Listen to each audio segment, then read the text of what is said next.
Hey there, happy day. How on earth can being in dire straits help you to supersize and grow your business? Sharon Horne-Ellstrom here, drinking out of my puppy dog mug in my cozy robe and thinking about the expression in dire straits. The expression, it's a very old expression. It was popular and it came about in the 1500s, although it wasn't documented back then. It's been around for centuries, right? Centuries, not decades, centuries. So it's an expression that definitely impacts all of us, some of us more than others, and I'll explain why in a second. In dire straits comes from the sailing, not industry, I guess, from sailors back in the day when sailors had to go through narrow straits, narrow, treacherous waters. A strait, of course, is a narrow body of water that connects two bigger bodies of water. And when sailors had to sail through dangerous waters or narrow straits, that could be treacherous, it could be dangerous, and so the expression caught on in dire straits. Actually, Franklin Delano Roosevelt, in a speech in 1933, used the expression dire straits to describe people that were having shortages and physical challenges due to the financial nature of the Depression and everything. And so that is another time when the expression in dire straits or dire straits became really, really popular.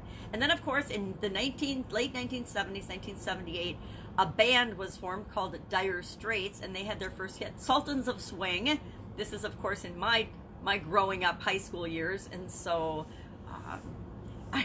I remember them, and that's part of why probably I'm attracted to this expression, in dire straits. I've used it, I've shared it, I've found people in dire straits situations and helped them out of it. But that band, of course, caused a resurgence in the saying and the use of the term in dire straits in the 1980s, and it's been popular pretty much ever since.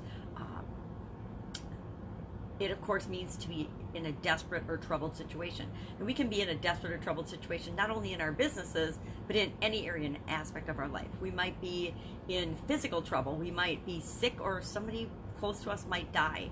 We might be in financial trouble. We might lose a supplier to our business and not have a backup plan, heaven forbid. Or we might lose a customer. That could put us in a desperate situation. I let go of one of my biggest customers that represented 80% of my sales in one of my businesses one time. And I really feared that would leave that business in dire straits, and it turned out to be just the opposite. But of course, when we're afraid of something, we feel like we don't have any choices. And when we feel like we don't have any choices, we feel like we are in dire straits, like we're in a desperate, troubled situation. Relationships ending can sometimes leave us feeling like we're in dire straits. But how does all of this help us to grow and build and supersize our business? Well, to me, when I feel like I'm in a tight spot, or I'm challenged, or when there's massive difficulties, I don't see them as difficulties. I see them as opportunities. If I am in a tough situation, in a really challenged spot or a dire strait, it forces me to be creative and find solutions to problems that I otherwise wouldn't have to find solutions for.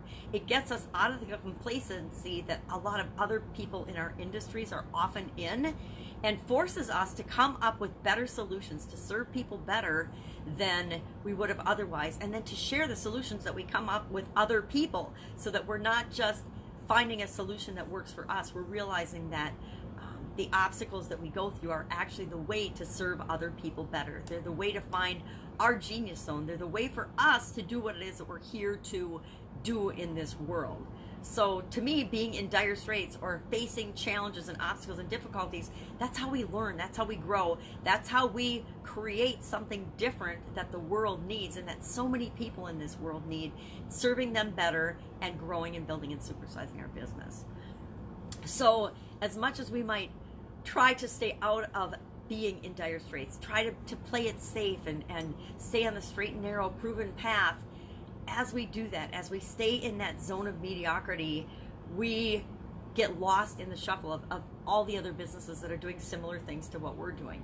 So part of the benefit of having challenges and being in dire straits, or knowing that the people that we serve feel like they're in dire straits or having super big challenges or problems that we can help them solve, is the key to growing and building and supersizing the business that we want to build, the way we want to show up in the world.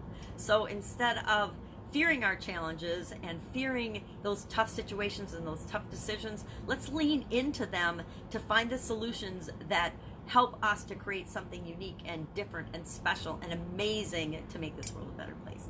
That's it. Have an absolutely amazing day.